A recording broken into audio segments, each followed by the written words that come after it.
കണ്ടത് നിജം, കാണാത്തത് പോയി. നീ കണ്ടതെല്ലാം പോയി, നീ കാണപ്പോകുന്നത് നിജം. Thank you very much. ഈ സിനിമ തുടങ്ങിയത് ഒരു വർഷം ഇന്ന് ഒരു വർഷം ആകുകയാണ്. അത്രയും സമയം എടുത്ത് ചെയ്തൊരു സിനിമയാണ് മലൈക്കോട്ട വാലിബൻ. കേരളത്തിലല്ല ഷൂട്ട് ചെയ്തിരിക്കുന്നത്, കൂടുതലും രാജസ്ഥാനിലാണ്, മദ്രാസിലാണ്. ജയ്സൽമീർ, പൊക്രാൻ, ചിഞ്ചി ഫോർട്ട്, പോണ്ടിച്ചേരിയിലൊക്കെയാണ് ഷൂട്ട് ചെയ്തിരിക്കുന്നത്. എന്നെ സംബന്ധിച്ചിടത്തോളം വളരെ വ്യത്യസ്തമായ ഒരു സിനിമയാണ്. ഞാൻ ഇത്തരത്തിലൊരു സിനിമ ചെയ്തിട്ടില്ല, ഈ ജോണറിലൊരു സിനിമ. ഞാൻ കഴിഞ്ഞ പ്രാവശ്യം നിങ്ങളെ കണ്ടപ്പോൾ പറഞ്ഞതുപോലെ ഇതൊരു കാലദേശങ്ങളൊന്നും ഇല്ലാത്തൊരു സിനിമയാണ്. ഒരു ഫോക്ലോർ, ഒരു നാടോടി കഥ പോലത്തെ സിനിമയാണ്. അതിനെ വലിയൊരു ക്യാൻവാസിൽ ഏറ്റവും മനോഹരമായിട്ട് അവതരിപ്പിച്ചിരിക്കുന്നു എന്നാണ് ഞങ്ങൾ വിശ്വസിക്കുന്നത്. അത് ഷെയർ ചെയ്യാനായിട്ടാണ് ഇവിടെ വന്നിരിക്കുന്നത്. നമുക്ക് ചോദ്യങ്ങളിലൂടെയും ഉത്തരങ്ങളിലൂടെയും സഞ്ചരിക്കാം, അപ്പോൾ കൂടുതൽ മനസ്സിലാക്കാൻ സാധിക്കും. Thank you. Thank you sir, thank you so much. അടുത്തതായി പ്രേക്ഷകർ ഒരുപാട് പ്രതീക്ഷയോടുകൂടി തന്നെ കാത്തിരിക്കുന്ന ഈ ചിത്രത്തിന്റെ വിശേഷങ്ങൾ അറിയുന്നതിന് വേണ്ടി ഏറ്റവും സ്നേഹത്തോടും ബഹുമാനത്തോടും കൂടി തന്നെ ചിത്രത്തിന്റെ ഡയറക്ടർ ലിജോ ജോസ് പലിശ്ശേരി അദ്ദേഹത്തെ ക്ഷണിക്കുകയാണ്. സോ നല്ലൊരു കൈ സമ്മാനിക്കാം everyone please. ഓക്കെ, അപ്പോൾ 25-ാം തീയതി സിനിമ റിലീസാവുകയാണ്. അപ്പോൾ നമ്മുടെ എൻറ്റയർ ടീം, ഒരുപാട് ആളുകൾ രാജസ്ഥാനിലും ചെന്നൈയിലും അങ്ങനെ ഒരുപാട് സ്ഥലങ്ങളിൽ വലിയൊരു കൂട്ടം ആളുകളുടെ ഒരു വർഷത്തെ എഫേർട്ടിൻ്റെ റിസൾട്ട് നിങ്ങളുടെ മുമ്പിൽ ഞങ്ങൾ അവതരിപ്പിക്കാൻ പോവുകയാണ് 25-ാം തീയതി. വലിയ വലിയ പ്രതീക്ഷയോടെ ഞങ്ങൾ വെയിറ്റ് ചെയ്യുന്നു ആ ദിവസത്തിനായിട്ട്. അത്രയാണ് ഇപ്പോൾ നിലവിൽ പറയാനുള്ളത്. Thank you sir, thank you so much. John and Mary Creatives, Century Films, Max Lab, Saregama എന്നിവർ ചേർന്ന് നിർമ്മിക്കുന്ന ഈ ചിത്രത്തിന്റെ പ്രൊഡ്യൂസർ ഏറ്റവും ബഹുമാനത്തോടു കൂടി തന്നെ ഷിബു സാറിനോട് 2 വാക്ക് സംസാരിക്കാനായി റിക്വസ്റ്റ് ചെയ്യുന്നു.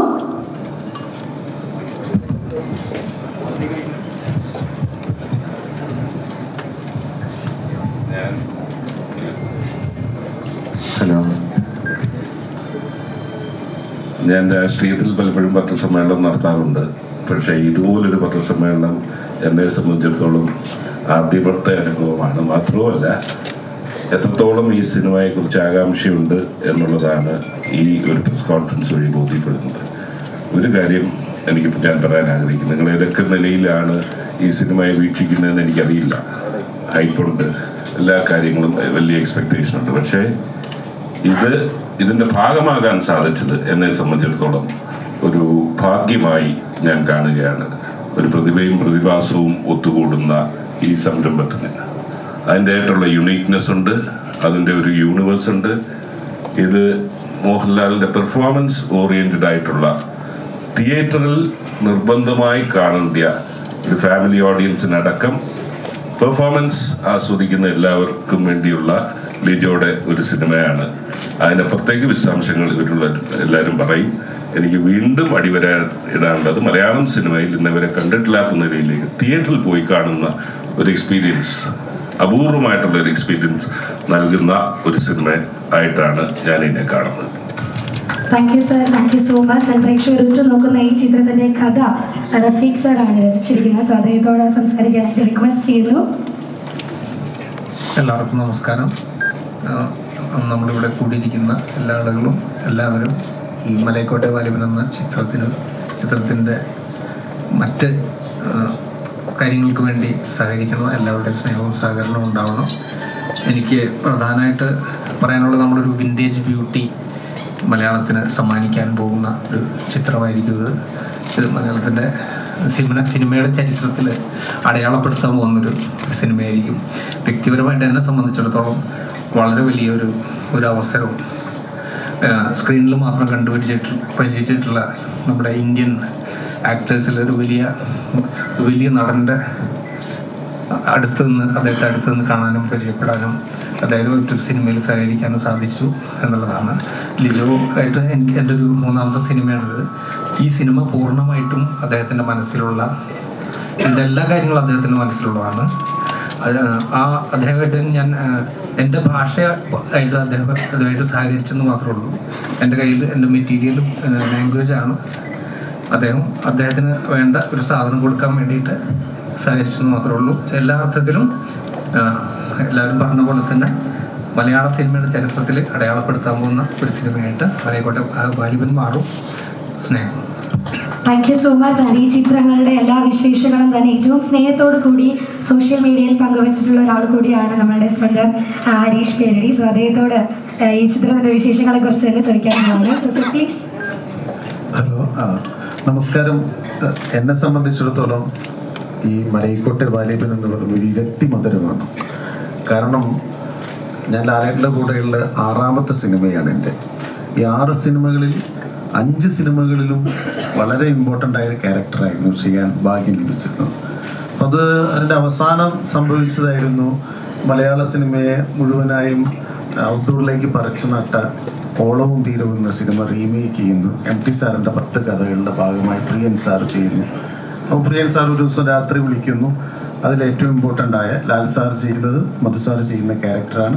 ജോസ് പ്രകാശ് സാർ ചെയ്ത ക്യാരക്ടർ ഹരീഷ് ചെയ്യണം എന്ന് പറഞ്ഞ് വിളിക്കുന്നു. അപ്പോൾ MT സാറിൻ്റെ ഡയലോഗും കഥകളും ഒക്കെ കേട്ട് സ്വപ്നം കണ്ട് നടന്നിരുന്ന നമ്മളെ സംബന്ധിച്ച് വലിയൊരു അവസരവും ഭാഗ്യവുമായിരുന്നു അത്.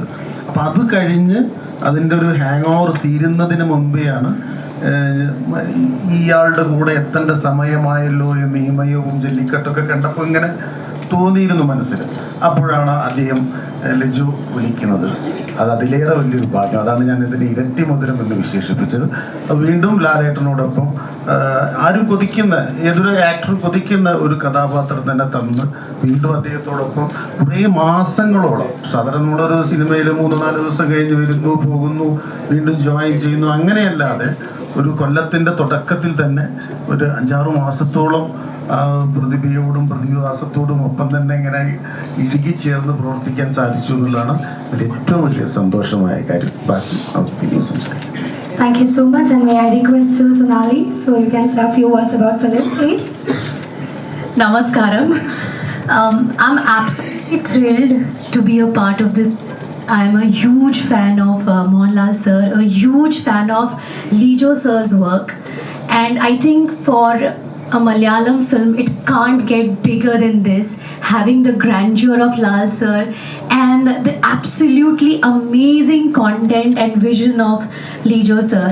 So I've done Marathi films, I've done Hindi films, but this is the first time I'm coming down south doing a film in Malayalam, and it's going to be releasing in Kannada, Tamil, Telugu and Hindi. So honestly, it's like a dream project to be a part of. Along with Lal sir, we have this very interesting cast. We are all coming from different worlds, and I'm sure you will love this experience on screen. The only Malayalam that I can speak is Kan Kanda the Pavanam. What is this? The teaser that you all have loved. I want to request Lal sir to say the lines in the teaser, and the actual meaning of the teaser, or whatever the teaser means, is going to be the film. The absolute truth and miracle on the cinema is a part of the teaser. I want to request from all of you and the team, Lal sir, please, the teaser lines. ഇത് ഇത്രയും വലിയൊരു project, അതിൻ്റെ ഒരു ഭാഗമാകാൻ പറ്റിയിട്ട് വളരെ സന്തോഷം. പിന്നെ ലാലേട്ടൻ ഇവിടെ ചെയ്യാൻ പറ്റിയത് അതിലേറെ സന്തോഷം. അപ്പം ഞാനും വെയിറ്റിംഗ് ആണ് 25-ാം തീയതി മൂവി കാണാനായിട്ട്. അപ്പം എല്ലാവർക്കും താങ്ക് യു സോ മച്ച്. നന്ദിയുടെ വാക്കുകൾ മാത്രമാണ് ഇവിടെ നമ്മളോട് കുറിച്ച് സംസാരിച്ചിരിക്കുന്നത്. And also I request to കഥാനന്ദി എന്താണ് പറയാനായിട്ടുള്ളത്? എല്ലാവർക്കും നമസ്കാരം. Yes. So I'm really honored and thrilled that I have worked with those legends. And when I got to know that Lijo sir wants to cast me in this film, and Mohanlal are into it, so I feel like my dream came true. So I want to say you in Malayalam that എല്ലാവരും ഞങ്ങളുടെ cinema തീർച്ചയായും തിയേറ്ററിൽ പോയി കാണണം. Thank you. Thank you so much for your amazing Malayalam over here. And വളരെ അറിയപ്പെടുന്ന ഒരു മറാത്തി ഹിന്ദിയിലൊക്കെയുള്ള ഒരു ആക്ട്രസ്സാണ്. വെരി ഗുഡ് ഡാൻസേഴ്സ്, വളരെ മനോഹരമായിട്ട് നൃത്തം ചെയ്യുന്ന ആൾക്കാരാണ്. ഒരുപാട് ഡാൻസ് ബേസ്ഡ് ആയിട്ടുള്ള സിനിമകൾ ചെയ്തിട്ടുള്ള ഒരാളാണ്. അപ്പോൾ ഈ സിനിമയിൽ അത്തരം ഒരു വലിയ ഡാൻസ് ആവശ്യമുള്ള ഒരു ആളെ വേണം എന്നുള്ള രീതിയിലാണ് ആ കുട്ടിയെ കാസ്റ്റ് ചെയ്തിരിക്കുന്നത്. മനോജ് ഏറ്റവും വലിയൊരു ഡാൻസറാണ്. ഒരുപാട് ഷോകളിലും നമ്മുടെ ഈ സിനിമയിൽ അക്രോബാറ്റിക് കാര്യങ്ങളൊക്കെ ചെയ്യേണ്ടതാണ്. ഒക്കെ ചെയ്യേണ്ട ഒരാളായതുകൊണ്ടാണ് മനോജിനെ കാസ്റ്റ് ചെയ്തിരിക്കുന്നത്. കഥ ഒരു ബംഗാളി ആണ്. ഒരു ബംഗാളി ഫിലിമുകളിലും അതുപോലെ തന്നെ ഹിന്ദി ഫിലിംസിലൊക്കെ ഉള്ള ഒരാളാണ്. ഏറ്റവും നന്നായിട്ട് ഇവരെല്ലാം പെർഫോം ചെയ്തിരിക്കുന്നു എന്നുള്ളതാണ് ഇതിൻ്റെ ഈ സിനിമയുടെ പ്രത്യേകത. അദ്ദേഹം ഒരു ഗിന്നസ് ബുക്ക് ഓഫ് വേൾഡ് റിക്കാർഡ്സിലുള്ള ആളാണ് ഹരി. അദ്ദേഹം വലിയ കളരി നടത്തുന്ന ആളാണ്. കളരിപ്പയറ്റുകാരനാണ്. നമ്മുടെ ആക്ടറിലൊക്കെ അദ്ദേഹം സഹകരിക്കുന്നുണ്ട്. അതുപോലെ വളരെ നല്ലൊരു ഡാൻസറാണ്. സെൻറ്റ് തെരേസസിൽ ഡാൻസ് പഠിക്കുന്ന കുട്ടിയാണ്. അത് സുചിത്ര, അവരും നല്ലൊരു ഡാൻസറാണ്. തീർച്ചയായിട്ടും ഈ സിനിമയ്ക്ക് ഇങ്ങനെ ഒരു മുഖം വേണമെന്ന് പറഞ്ഞപ്പോൾ തീർച്ചയായിട്ടും അത് ആ സിനിമ കാണുമ്പോഴേ അറിയുള്ളൂ. അതിലേക്ക് ഏറ്റവും ആപ്റ്റായിട്ടുള്ള മണികണ്ഠനെ എല്ലാവർക്കും അറിയാം. വേറെ പരിചയപ്പെടുത്തേണ്ടതല്ല, ഞാനിതൊന്ന് പരിചയപ്പെടുത്തണമെന്ന് പറഞ്ഞുകൊണ്ട് പരിചയപ്പെടുത്തുകയാണ്. Thank you so much. And ഒരു എനർജറ്റിക് ഒരു കൈ കൊടുത്താൽ എല്ലാവരും കൂടെ ഇനി നമ്മളുടെ മീഡിയ ചോദ്യം ചോദിക്കാനുള്ള സമയത്തിലേക്കാണ് നമ്മൾ കടക്കാനായിട്ട് പോകുന്നത്. So I may ask questions.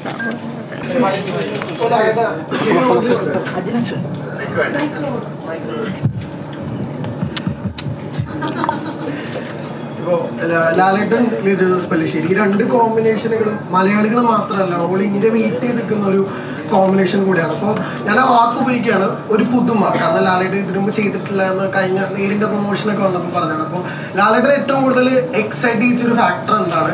അതിനേക്കാൾ ഉപരി അത് പ്രേക്ഷകരിലേക്ക് എത്തിക്കുമ്പോൾ ഉണ്ടാകുന്നൊരു സാറ്റിസ്ഫാക്ഷൻ എന്തോരാണ്? അല്ല, ഇങ്ങനത്തെ ഒരു ജോണറിലൊരു സിനിമ ഇന്ത്യൻ സിനിമയിൽ ഉണ്ടായിട്ടുണ്ടായില്ല എന്നാണ് ഞാൻ വിശ്വസിക്കുന്നത്. ഇതിനൊരു ഞാൻ അന്ന് പറഞ്ഞൊരു കാലവും ദേശങ്ങളൊന്നും ഇല്ലാത്തൊരു സിനിമയാണ്. അപ്പം അതിൻ്റെ ക്രാഫ്റ്റ് എന്ന് പറയുന്നത് മാറ്റി നിർത്തിയാൽ ക്രാഫ്റ്റ് വൈസ് വളരെ രസകരമായൊരു വലിയൊരു ക്യാൻവാസിലാണ് ഈ സിനിമ ചെയ്തിരിക്കുന്നത്. പക്ഷെ ഒരു സിനിമയ്ക്ക് വേണ്ട എല്ലാ കാര്യങ്ങളും, ഒരു കഥ പറയുമ്പോൾ നമുക്ക് എന്തൊക്കെ വേണോ അതെല്ലാം ഉണ്ട്. അതിൽ പ്രേമമുണ്ട്, പ്രണയമുണ്ട്, വിരഹമുണ്ട്, ദുഃഖമുണ്ട്, സന്തോഷമുണ്ട്, പ്രതികാരമുണ്ട്, അസൂയുണ്ട്. അങ്ങനെയുള്ള ഹ്യൂമൻ ഇമോഷൻസ് മുഴുവനുള്ളൊരു സിനിമയാണ്. അതിൽ എങ്ങനെ പ്ലേസ് ചെയ്തിരിക്കുന്നു എന്നുള്ളതാണ്. അത് നമ്മൾ സാധാരണ കാണാത്തൊരു ടെറൈനിൽ നമ്മളിപ്പം ഇത് കേരളത്തിൽ നടന്നൊരു കഥയാണോ എന്ന് ചോദിച്ചാൽ അല്ല, ഇതെവിടെ നടന്നതാണെന്ന് നമുക്ക് പറയാൻ പറ്റില്ല. ഇന്ത്യയിൽ എവിടെയോ ഒരു സ്ഥലത്ത് അതിന് എത്ര പഴക്കമുള്ള ഒരു സിനിമയാണെന്ന് കാലമാണെന്ന് നമുക്ക് പറയാൻ പറ്റില്ല. അതുകൊണ്ടാണ് കാലദേശങ്ങളില്ല എന്ന് പറയുന്നത്. അപ്പോൾ അതിലുപയോഗിച്ചിരിക്കുന്ന അതിൻ്റെ കോസ്റ്റ്യൂം ആയാലും അതിൻ്റെ ഭാഷയായാലും അതിലെ ഗാനങ്ങളായാലും അതൊരു കഥ പറയുന്ന രീതിയാണ്. അപ്പോൾ അത് വലിയ ക്യാൻവാസിലാണ് ഏറ്റവും മനോഹരമായിട്ട് ഷൂട്ട് ചെയ്തിരിക്കുന്ന സിനിമ എന്ന് ഞാൻ പറയുന്നു. കാര്യം അതിൻ്റെ ക്യാമറ വർക്ക് ഈസ് സൂപ്പർ, അതിൻ്റെ മ്യൂസിക് ഈസ് സൂപ്പർ. അങ്ങനെയല്ല, ഒരു സിനിമ നന്നാകണമെങ്കിൽ അതിലെല്ലാവരും നന്നായിട്ട് അഭിനയിക്കണം, അതിൻ്റെ ക്യാമറ നന്നായിരിക്കണം, പാട്ട് നന്നായിരിക്കണം, ലൊക്കേഷൻ നന്നായി, ഒരുപാട് ഫാക്ടറുണ്ട്. അതിലുപരി അതിനൊരു ഭാഗ്യവും വേണം. ആ ഭാഗ്യത്തിന് വേണ്ടിയിട്ടാണ് നമ്മൾ വെയിറ്റ് ചെയ്യുന്നത്. അല്ലാതെ സിനിമ എന്നുള്ള രീതിയിൽ എന്നെ സംബന്ധിച്ചുള്ള ആസ് ആൻ ആക്ടർ എനിക്ക് വളരെയധികം സംതൃപ്തി തരുന്ന ഒരു സിനിമയാണ്. നമ്മൾ സാധാരണ ചെയ്യാത്ത സിനിമ എന്ന് പറഞ്ഞാൽ ബാക്കി എല്ലാം ഉണ്ട്, പക്ഷെ അതിനെ എങ്ങനെ ട്രീറ്റ് ചെയ്തിരിക്കുന്നു എന്നുള്ളതാണ് ഡിഫറെൻറ്റ്. അപ്പം ഇത് പല ഭാഷകളിലേക്ക് ഡബ് ചെയ്യുന്ന അവസരങ്ങളിലൊക്കെ അവിടുത്തെ ആൾക്കാർ പറഞ്ഞ കാര്യങ്ങളാണ് ഞാൻ പറയുന്നത്. അവരാരും ഇത്തരത്തിലൊരു സിനിമ കണ്ടിട്ടില്ല, ഇത് വളരെ ഡിഫറെൻ്റ് ആയിട്ടുള്ളൊരു സിനിമയാണ്.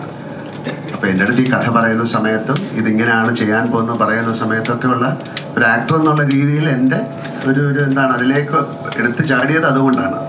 പിന്നെ തീർച്ചയായിട്ടും വിജയ് എനിക്ക് എത്രയോ വർഷമായിട്ട് അറിയാവുന്നതാണ്. അദ്ദേഹത്തിൻ്റെ സിനിമകൾ ഞാൻ കണ്ടതാണ്. ഞങ്ങൾ ഇതിനു മുമ്പ് പല സിനിമകളെക്കുറിച്ച് ഡിസ്കസ് ചെയ്തതാണ്. പക്ഷേ ഇങ്ങനെ ഒരു കഥ വന്നപ്പോൾ തീർച്ചയായും ഷിബു അതാണ് കൂടുതൽ ഇനിഷ്യേറ്റീവ് എടുത്ത് അങ്ങനെ ഒരു കഥ വന്നപ്പോൾ ഇതിൻ്റെ അകത്തൊരു പോസിബിലിറ്റി ഉണ്ട്. ഒരു വലിയ ക്യാൻവാസിലേക്ക് നമ്മൾ ചിന്തിച്ചതിനേക്കാളും വലിയ ക്യാൻവാസിലേക്ക് ആ ചിത്രം കൊണ്ടുപോകേണ്ടി വന്നു. കാര്യം അത് നമ്മൾ ഓരോ ഷൂട്ട് ചെയ്തപ്പോൾ അത്തരത്തിലാണ് അതിൽ ഉപയോഗിച്ചിരിക്കുന്ന ടെക്നിക്സൊക്കെ അങ്ങനെയാണ്. ഇനി 25-ാം തീയതിയാണ് ഈ സിനിമ റിലീസാകുന്നത്. അതിന് ഭാഗ്യം ഉണ്ടാകട്ടെ. ആ ഭാഗ്യം കൂടെയാണ് ആ സിനിമയ്ക്ക് ഇനി വേണ്ടത്.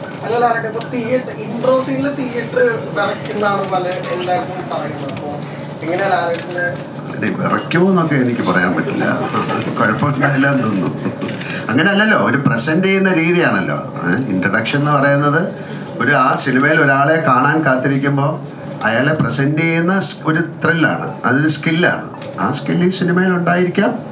ഇനി കണ്ടിട്ടേ പറയാൻ പറ്റുള്ളൂ. ഇനി മോൻ വിറച്ചില്ല എന്ന് പറഞ്ഞിട്ട് എൻ്റെ അടുത്ത് വന്ന് വേണം. വിജി ചേട്ടാ, ഇപ്പം മലൈക്കോട്ടെ വാലിബൻ ആരാണ് അയാൾ? അതിനാണ് ഈ സിനിമ കാണുന്നത്. ഇപ്പം നമുക്കറിയാം, നൻപകൽ നേരത്ത് മയക്കത്തില് മമ്മൂട്ടി എന്നൊരു ആക്ടറിനെ എക്സ്പ്ലോർ ചെയ്യുന്ന ഒരു ചിത്രമായിരുന്നു നമ്മൾ കണ്ടത്. ഇപ്പൊ നേരെ മറിച്ച് മോഹൻലാൽ എന്നൊരു നടനുമായി ഒരു താരമായി എത്താൻ നേരത്ത് ഒരേ സമയത്ത് മോഹൻലാൽ എന്നൊരു നടനെയും താരത്തെയും ഒരേ ടൈമിൽ തന്നെ യൂസ് ചെയ്യുന്ന ഒരു ചിത്രമായിരിക്കുമോ മലൈക്കോട്ടെ വാലിബൻ? ആ ഒരു കഥാപാത്രമായിട്ട് ലാലേട്ടനെ ഏറ്റവും പെർഫെക്റ്റ് ആയിട്ട് ബ്ലെൻഡ് ചെയ്യാനാണ് നമ്മൾ ശ്രമിച്ചിട്ടുള്ളത്. അല്ലാതെ ഇത്തരത്തിലുള്ള കാര്യങ്ങൾ യൂസ് ചെയ്തോ എന്ന് ചോദിച്ചാൽ എനിക്ക് അതിനൊരു മറുപടി പറയാൻ പറ്റില്ല. പക്ഷെ ആ കഥാപാത്രമായിട്ട് ക്യാമറയ്ക്ക് മുൻപിൽ ലാലേട്ടൻ വന്നു കഴിഞ്ഞപ്പോൾ ആ കഥാപാത്രമായിട്ട് തന്നെയാണ് ഞങ്ങൾക്ക് എല്ലാവർക്കും തോന്നിയിരിക്കുന്നത്. അത് തന്നെയാണ് എൻ്റെ ആൻസർ.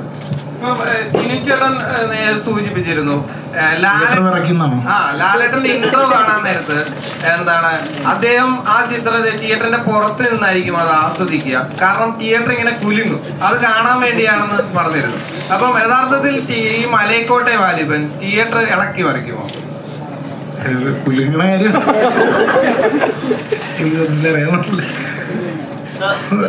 ഈ നൻപകൽ നേരത്ത് മയക്കം ചെയ്യുന്ന സമയത്ത് മമ്മൂക്ക എന്ന നടനെ അധികം ഒന്നും ഡയറക്റ്റ് ചെയ്യാതിരിക്കാനാണ് ശ്രമിച്ചത്, അധികം ഇൻസ്ട്രക്ഷൻസ് കൊടുക്കാതിരിക്കാനാണ് ശ്രമിച്ചത് എന്നാണ് പറയുന്നത്. മലൈക്കോട്ടെ വാലിബനിലേക്ക് വരുമ്പോൾ എപ്പോഴും ഇതുവരെ കരയാത്ത രീതിയിൽ കരയാനും ഇതുവരെ ചിരിക്കാത്ത ചിരികൾ മലയാളികൾക്ക് തരുന്ന ഒരു ആക്ടറാണ് ശ്രീ മോഹൻലാൽ. അദ്ദേഹത്തോടുള്ള അപ്രോച്ച് ഇത് തരായിരുന്നു. അതിൽ നിന്ന് കുറച്ചുകൂടി വ്യത്യാസമായിരുന്നു ഇതിനകത്ത്. ഇതിലൊട്ടും തന്നെ ഞാൻ ഇൻസ്ട്രക്ഷൻസ് കൊടുത്തില്ല എന്നുള്ളതാണ്.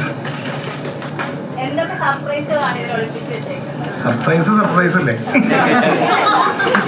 ബാഹുബലി പോലെ ഇത് സെക്കൻഡ് ഹാഫ്, ഇനി വരാൻ പോകുന്നത് ഫസ്റ്റ് ഹാഫ്, അങ്ങനെയൊക്കെ ചില കാര്യങ്ങൾ കേൾക്കുന്നുണ്ട്. അങ്ങനെ അതിൽ എന്തെങ്കിലും സത്യമുണ്ട്? ഇതിന്റെ രണ്ട് ഭാഗങ്ങളായിട്ട് വരാൻ സാധ്യതയുണ്ട് എന്നൊക്കെ പറയുന്നുണ്ട്. അത്തരത്തിൽ പ്രേക്ഷകർക്ക് പ്രതീക്ഷിക്കാൻ കഴിയുന്ന രീതിയിൽ, നമ്മളോട് പങ്കുവെക്കാൻ കഴിയുന്ന രീതിയിലുള്ള സർപ്രൈസുകളുണ്ടോ? നിലവിലില്ല. സിനിമ ഇറങ്ങി കഴിഞ്ഞിട്ട് ഉറപ്പായിട്ടും നമുക്ക് പങ്കുവയ്ക്കാവുന്ന സർപ്രൈസസ് ഉണ്ടെന്ന് വിചാരിക്കാം. നമുക്ക്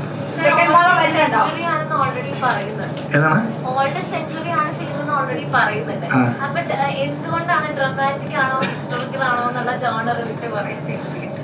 അല്ല, നമ്മള് ഓൾഡ് സെഞ്ചുറി ആണെന്ന് പറഞ്ഞിട്ടില്ല. ഇതൊരു എന്താണ്, നമ്മള് കഥയാണ് പറയുന്നത്. കഥ എവിടെ വേണമെന്നുണ്ടെങ്കിലും നടക്കാം. അത് ജോണർലെസ് ആണ്. അതുകൊണ്ട് തന്നെ ജോണർ എടുത്ത് പറയാൻ പറ്റില്ല എന്ന് പറയുന്നത് അതുകൊണ്ടാണ്. നമ്മളൊരു ഒരു കെട്ടുകഥ, ഇപ്പോൾ നമ്മളൊരു അമർചിത്ര കഥ വായിക്കുന്നത് പോലെ ഉള്ളൊരു കഥയാണ്. അപ്പോൾ ആ കഥയ്ക്ക് നമ്മൾ അതൊരു ത്രില്ലറാണ്, അതൊരു ആക്ഷൻ ഫിലിമാണ് എന്ന് ഒരു ജോണർ സ്പെസിഫിക് ആക്കുക എന്നുള്ളതല്ല, ആ കഥ പറയുക എന്നുള്ളതാണ്. അതിനകത്ത് എന്തൊക്കെയുണ്ടോ അതിനകത്ത് അതെല്ലാം ആ ആവശ്യമുള്ളതെല്ലാം ഉണ്ടെന്നുള്ളതാണ് എനിക്ക് പറയാൻ പറ്റുക. അതിനൊരു കാലം പറയുന്നില്ല. ഇപ്പോൾ നമുക്ക് പരിചയമുള്ള ഒരുപാട് എന്താണ് ഒരു ടൈമും ഒരു നമുക്ക് പരിചയമുള്ള കോസ്റ്റ്യൂംസ്, പല കാര്യങ്ങളും നമ്മൾ ഇതിനകത്ത് ബ്ലെൻഡ് ചെയ്യാൻ ശ്രമിച്ചിട്ടുണ്ട്. അതിൽ നിന്ന് നിങ്ങളാണ് വായിച്ചെടുക്കേണ്ടത് ഏത് കാലത്താണ് ഈ കഥ നടക്കുന്നത്. ഒരു കഥയാണ്, അപ്പോൾ അത് ഉറപ്പായിട്ടും പറയാം. ലാലേട്ട, ഇപ്പം ശിവചേട്ടനൊക്കെ പറഞ്ഞതുപോലെ പ്രതിഭയും പ്രതിഭാസവും നിങ്ങൾ രണ്ടുപേരും കൂടെ ഒന്നിക്കുകയാണ്. ഇതാണ് പ്രേക്ഷകർ ആകാംക്ഷയോട് കാത്തിരിക്കുന്നത്. ലിജോ എന്ന് പറയുന്ന സംവിധായകൻ വലിയ യൂണിവേഴ്സിറ്റിയാണ്. യൂണിവേഴ്സിറ്റി എന്ന് പറഞ്ഞാൽ ഏറ്റവും വലിയ സംവിധാനം. നമ്മളൊക്കെ ആകാംക്ഷയോട് കാത്തിരിക്കുകയാണ് ഈ സിനിമയിൽ. ലാലേട്ടനെ സംബന്ധിച്ചോളം ലിജോ ചേട്ടനുമായിട്ട് കൂടുമ്പോൾ ഉണ്ടായിരുന്ന ഒരു ആശയക്കുഴപ്പങ്ങളോ അല്ലെങ്കിൽ ടെൻഷനോ ലൊക്കേഷൻ പോകുമ്പോൾ ലിജോ പറയുന്ന ഒരു ഫ്രെയിമുകൾക്ക് വ്യത്യാസമാണ്. അതെങ്ങനെയായിരുന്നു ലാലേട്ടൻ ഉൾക്കൊണ്ടുപോയത്? ലാലേട്ട ഷിബു പറഞ്ഞ പോലെ പ്രതിഭയും പ്രതിഭാസവും എന്നൊക്കെ ഉള്ളത് വിട്ടിട്ട് ഞാനും ഇദ്ദേഹം കൂടെ ചെയ്യുന്നൊരു സിനിമയായിട്ടാണ് ഞാനിതിനെ കാണുന്നത്. അത് നന്നായിരുന്നോ ഇല്ലയോ ഇതൊക്കെ ആ വാക്കുകളൊക്കെ പിന്നെ ഓരോരുത്തർക്ക് ഇഷ്ടം വാക്കുകളാണ്. അപ്പം അദ്ദേഹത്തിൻ്റെ സിനിമകൾ ഞാൻ കണ്ടിട്ടുണ്ട്, അദ്ദേഹത്തിന് എനിക്കറിയാം. അദ്ദേഹത്തിൻ്റെ ഫാദറുമായിട്ട് ഒരുപാട് സിനിമകൾ ഞാൻ ചെയ്തിട്ടുണ്ട്. അദ്ദേഹത്തിന് സിനിമയെ റെസ്പെക്റ്റ് ചെയ്യുന്ന ഒരാളാണ്. സിനിമയിൽ ഭയങ്കര മാറ്റങ്ങൾ കൊണ്ടുവരാൻ ആഗ്രഹിക്കുന്ന ഒരാളാണ്. അദ്ദേഹത്തിൻ്റെതായൊരു സ്ഥാനമുണ്ട്. അപ്പോൾ അങ്ങനെയുള്ള ഒരാളുടെ കഥയിലേക്ക് പോകുന്ന സമയത്ത് ആ കഥയിൽ വളരെയധികം പ്രത്യേകതയുണ്ട്. നേരത്തെ ചോദിച്ച പോലെ ഇതിൽ ഒരു എന്താണ് ഒരു സ്ഥലത്ത് നടന്നൊരു കഥ, ഒരു അമർചിത്ര കഥ എന്ന് പറഞ്ഞ പോലെയാണ് അല്ലേ. അപ്പം അതിൽ എങ്ങനെ വേണം എന്നുള്ളത് നമ്മൾ ആലോചിച്ചപ്പം അതിൻ്റേതായിട്ടുള്ള ലൊക്കേഷനുകൾ, കോസ്റ്റ്യൂം, കാര്യങ്ങൾ എല്ലാം വരുമ്പോഴാണല്ലോ ഒരു കഥാപാത്രമായി മാറുന്നത്. അങ്ങനെ മാറിയപ്പോൾ ഉണ്ടാകുന്ന ചില കൺഫ്യൂഷൻ ചിലപ്പോൾ ഉണ്ടാകാം. അതൊക്കെ അദ്ദേഹം അത് നമുക്ക് സോൾവ് ചെയ്ത് തരും. നമുക്ക് സംശയങ്ങൾ തീർച്ചയായിട്ടും ഉണ്ടാവുമല്ലോ. അപ്പോൾ ആ സംശയങ്ങളൊക്കെ ദൂരീകരിച്ചുകൊണ്ട് തന്നെയാണ് ആ സിനിമ മുന്നോട്ട് പോയിരിക്കുന്നത്. അപ്പം അതിനെ ഒരു സിനിമയെ പിന്നെ എന്താണ് ഒരു വലിയ സിനിമയാക്കി മാറ്റുന്ന ഒരുപാട് ഘടകങ്ങളുണ്ടല്ലോ. അതിലൊക്കെ അദ്ദേഹം ശ്രദ്ധ ഊന്നിയിട്ടുണ്ട്. അതിൻ്റെ ക്യാമറ ആയാലും, അതിൻ്റെ കോസ്റ്റ്യൂം ആയാലും, അതിൻ്റെ മ്യൂസിക് ആയാലും, റീറെക്കോർഡിംഗ് ആയാലും, അതിൻ്റെ കാസ്റ്റിംഗ് ആയാലും. ആ കാസ്റ്റിങ്ങിൽ തന്നെയാണ് ഞാനും ബന്ധപ്പെട്ടത്. അല്ലാതെ എനിക്ക് വേണ്ടി എഴുതിയൊരു കഥയല്ല, ഒരു കഥയിലേക്ക് എന്നെ അദ്ദേഹം കൊണ്ടുവരികയാണ്. ആരാണ് ചോദിച്ചത്? ആ ചോദിച്ചോളൂ.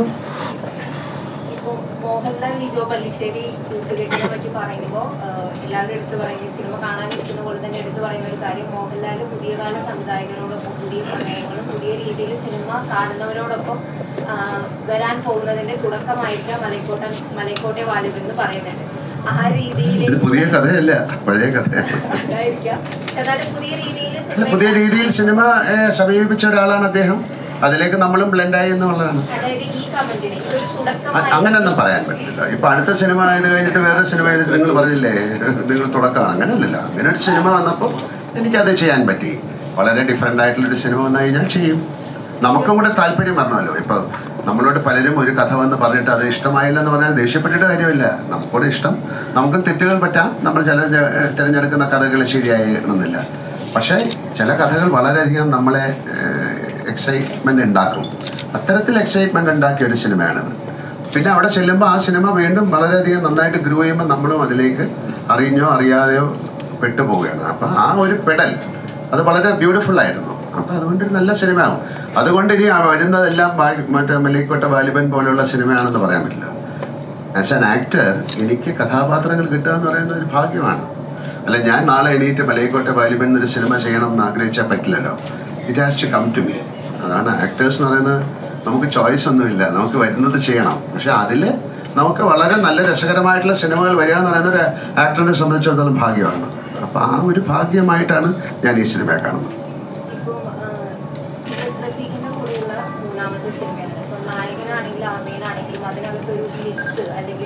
വളരെ റിയാലിറ്റിയിലെ ഒരു വിട്ട് കലർന്നുള്ള പ്രസന്റേഷൻസ് ആണ് ഈ രണ്ട് സിനിമയിലുണ്ടായിരുന്നത്. മൂന്നാമത്തെ സിനിമയിലും അങ്ങനെ ഒരു പോപ്പുലർ, നമുക്കിപ്പോൾ വാലിബന്റെ ഫസ്റ്റ് പോസ്റ്ററിൽ തന്നെ ആ ഒരു കാലിന്റെ വലുപ്പമൊക്കെ വരുന്നതുണ്ടായിരുന്നു. അപ്പോൾ ഈ PS റഫീഖും ലിജോ പല്ലിശ്ശേരിയും കൂടുമ്പോൾ നിങ്ങളുടെ ഈ മിത്ത് എലമെന്റുകൾ ഇങ്ങനെ ആവർത്തിച്ചു വരാനുള്ള ഒരു കാരണം എന്താണ്?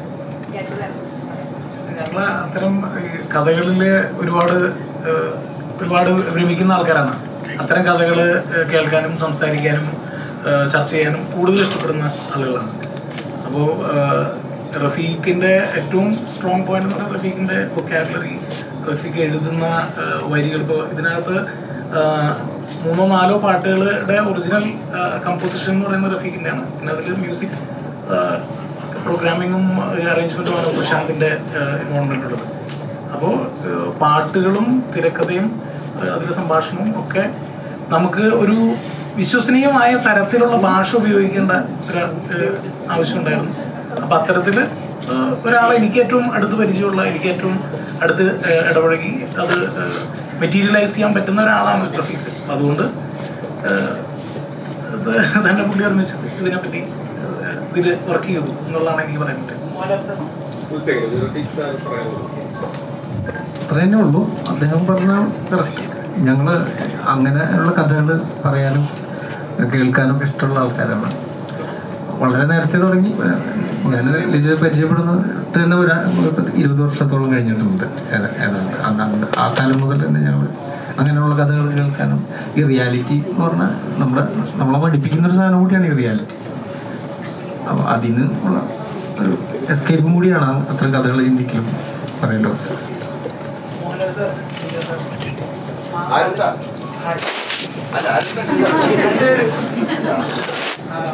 മലയാളത്തിന്റെ മോഹൻലാൽ അവതരിപ്പിക്കുന്ന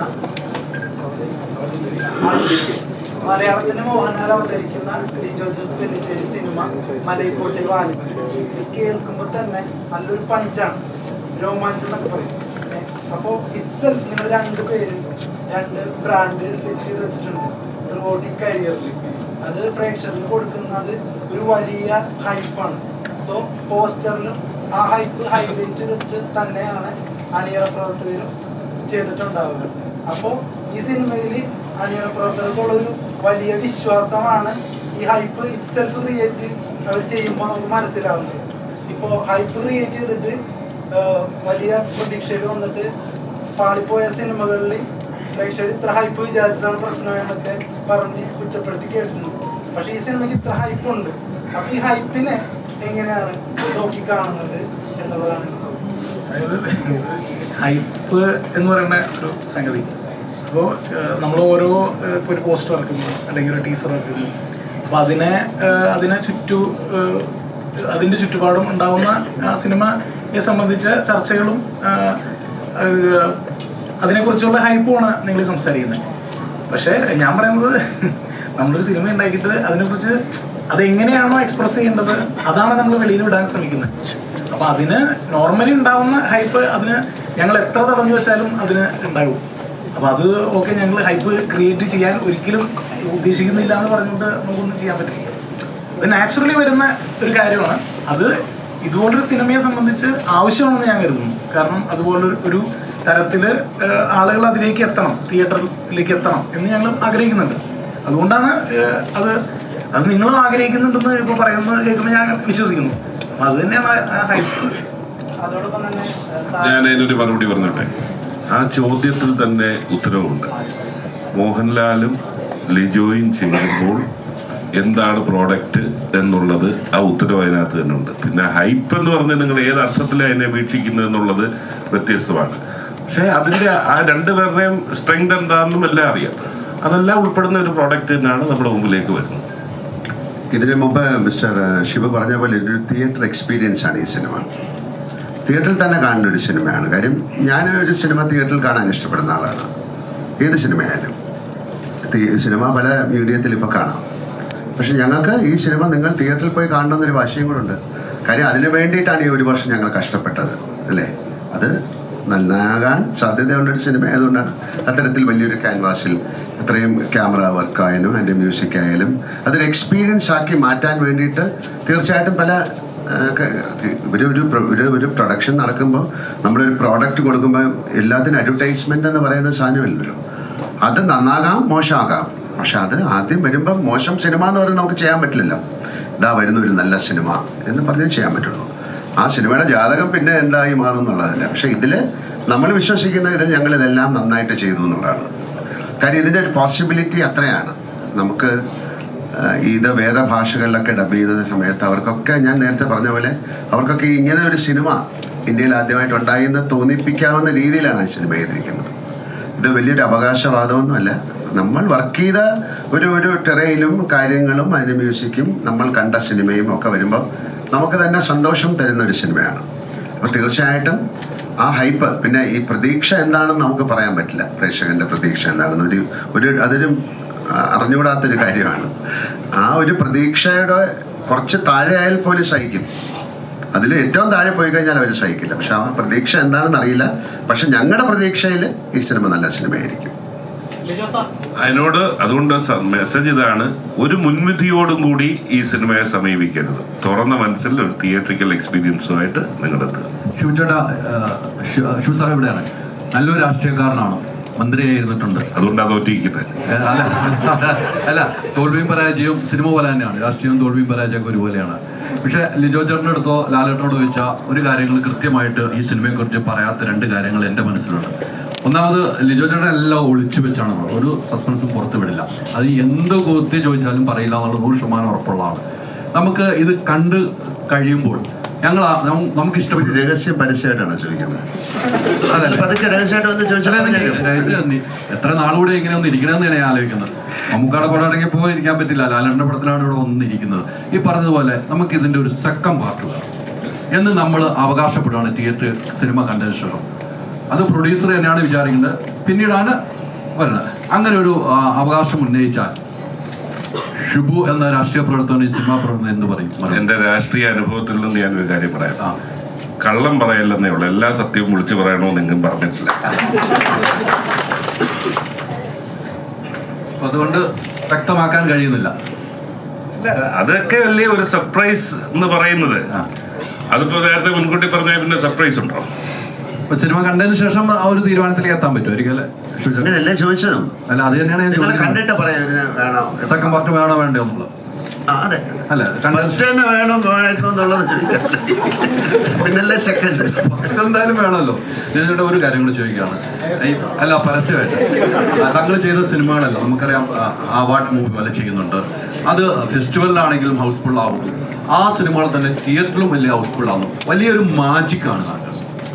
അത് പ്രേക്ഷകർ താങ്കൾക്ക് എന്നൊരു സ്നേഹമാണ്, ഒരു ബഹുമാനമാണ്, ഒരു ആദരവാണ് എന്ന് ഞാൻ പറയുന്നു. മമ്മൂക്കായിൽ നിന്നും നേരെ ലാലേട്ടനിലേക്ക് അതെന്താണ്? അങ്ങനെ മമ്മൂക്ക കഴിഞ്ഞു പറഞ്ഞ ലാലേട്ടൻ ഇങ്ങനെ ഒരു യാത്രയുണ്ട്. ഈ മാജിക്കുകൾ എങ്ങനെയാണ് സംഭവിക്കുന്നത്? പ്ലാൻ ചെയ്തിട്ടുണ്ടായിരുന്നു. അങ്ങനെയൊന്നുമില്ല. ഇതെല്ലാം ഇത് ഇപ്പോൾ ശിവചായൻ്റെ അടുത്ത് ചോദിച്ചറിയാം. ഇത് ഇങ്ങനൊരു സിനിമ നമ്മൾ പ്ലാൻ ചെയ്ത ഒരു സിനിമ പോലുമല്ല. അത് ഒരു ആ സമയത്ത് രൂപപ്പെട്ട് എല്ലാം കറക്റ്റായിട്ട് വന്ന് ഭവിക്കുക എന്ന് പറയില്ലേ, അതുപോലെ സംഭവിച്ചൊരു സിനിമയാണ്. അപ്പം അതുകൊണ്ട് തന്നെ അതൊരു ഓർഗാനിക്കലി നടക്കേണ്ട ഒരു പ്രൊജക്റ്റ് തന്നെയായിരുന്നു എന്ന് തന്നെയാണ് ഞാൻ വിചാരിക്കുന്നത്. അല്ലാതെ ഇത് പ്ലാൻഡ് ആയിട്ട് ചെയ്തതല്ല.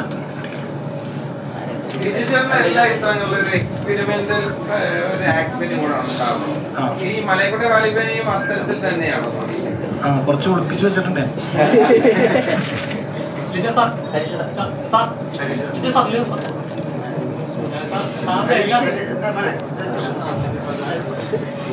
ഇപ്പോൾ ഈ ഇതിന്റെ ഷൂട്ടിങ്ങിന്റെ സമയത്ത് ഒരു കുറിപ്പ് എഴുതിയിട്ടുണ്ടായിരുന്നു. അതിൽ പറയുന്നത് മോഹൻലാലിന്റെ നടനൊരു ചെറിയ നടനാണെന്നും കൂടെയുള്ള ആളാണ് വലിയ നടനെന്നും പറഞ്ഞൊരു ബോധ്യം ഉണ്ടാക്കുകയും അതുവഴി ഒരു ആത്മവിശ്വാസം ഉണ്ടാക്കുകയും സീനിനെ നന്നാക്കുകയും ചെയ്യുന്ന ആളാണ് മോഹൻലാലിന്. ഇപ്പോൾ മലൈക്കോട്ടെ വാലിബനില് കുറേ കാലം ട്രാവൽ ചെയ്യാൻ സാധിച്ചല്ലോ മറ്റു സിനിമകളെ അപേക്ഷിച്ച്. ആക്ടിങ് ജീവിതത്തിലേക്ക് തന്നെ ചേർത്ത് വയ്ക്കാവുന്ന കാര്യങ്ങൾ മലൈക്കോട്ടെ വാലിബനിൽ സംഭവിച്ചിട്ടുണ്ടോ? തീർച്ചയായിട്ടും ലാലേട്ടൻ്റെ കൂടെയുള്ള അനുഭവങ്ങൾ ഞാൻ പറഞ്ഞല്ലോ, 5-6 സിനിമകളായിട്ടുള്ളതാണ്. എല്ലാ ഭാഗങ്ങളിലും ഞാൻ വളരെയധികം ശ്രദ്ധിക്കുന്ന ഒരാൾ. കാരണം നമുക്ക് പഠിക്കാൻ ഒരുപാട് ധാരാളമുള്ള നമ്മൾ വളരെ ചെറുപ്പം മുതലേ കാണുന്ന ഒരു പാഠപുസ്തകം എന്ന നിലയ്ക്ക് തന്നെയാണ് ഞാൻ സമീപിക്കാറ്. അപ്പോൾ അതിൽ ഏറ്റവും അധികം എന്നെ ആകർഷിച്ച ഒരു ഘടകം വിഷ്ണു ചോദിച്ചുകൊണ്ട് പറയുകയാണ്, പഠിക്കുക, മറക്കുക, ചെയ്യുക എന്നൊരു രീതിയാണ് ലാലേട്ടൻ ഫോളോ ചെയ്യുന്നത് എനിക്ക് തോന്നുന്നത്. അധികം ആളുകളും ആക്ടേഴ്സ് പൊതുവെ പഠിക്കുക, ഓർമ്മിക്കുക അങ്ങനെയാണ് പോവാറുള്ളത്. അപ്പോൾ അവർ അവിടെ അതിൽ തന്നെ നിൽക്കുക, സ്ക്രിപ്റ്റിൻ്റെ ഉള്ളിൽ നിൽക്കുന്നത് പോലെ. മറിച്ച് പഠിക്കുക, മറക്കുക, ചെയ്യുക എന്ന് പറയുന്ന രീതിയിൽ ലാലേട്ടൻ ചെയ്തതുകൊണ്ട് അവിടെ ഒരു ക്രിയേറ്റിവിറ്റി, സൃഷ്ടിപരത വല്ലാതെ അദ്ദേഹം ചെയ്യുമ്പം അനുഭവിക്കാൻ പറ്റുന്നുണ്ട്. അതാണ് എനിക്ക് ഏറ്റവും മനോഹരമായിട്ട് തോന്നിയൊരു കാര്യം. അപ്പോൾ അത്തരം കാര്യങ്ങളൊക്കെ നമ്മളിങ്ങനെ പഠിക്കാൻ ശ്രമിക്കുന്നു. അതിലൂടെ എന്തെങ്കിലുമൊക്കെ മാറ്റങ്ങൾ നമുക്ക് ഉണ്ടാക്കാൻ പറ്റുമെന്നൊക്കെ ഉള്ളൊരു ശ്രമം.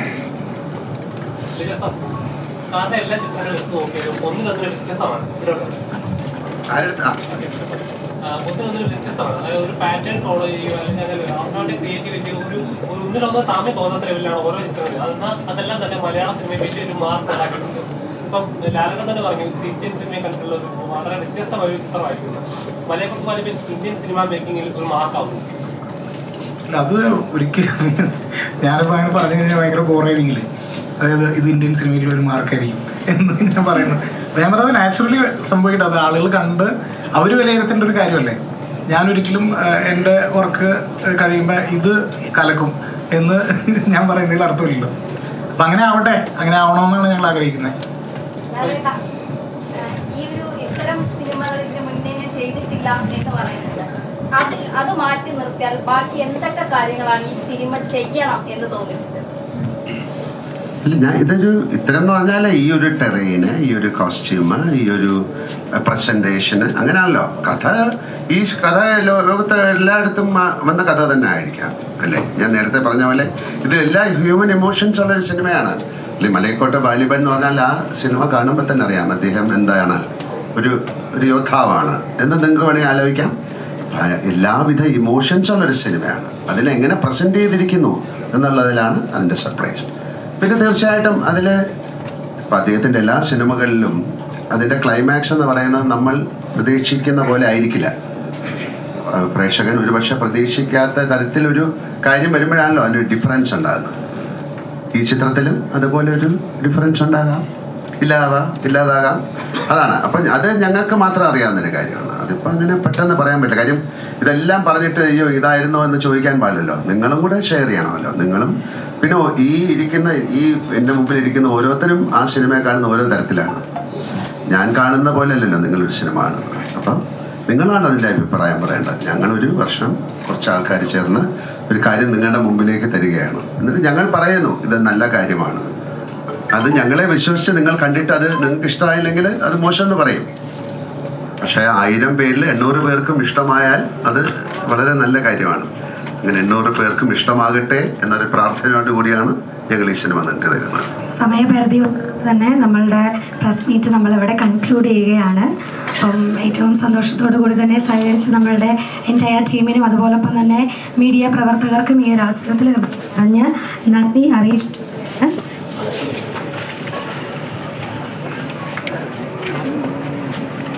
കണ്ടതെല്ലാം നിജം തമിഴില് പറയാനൊന്നും പറയൂ.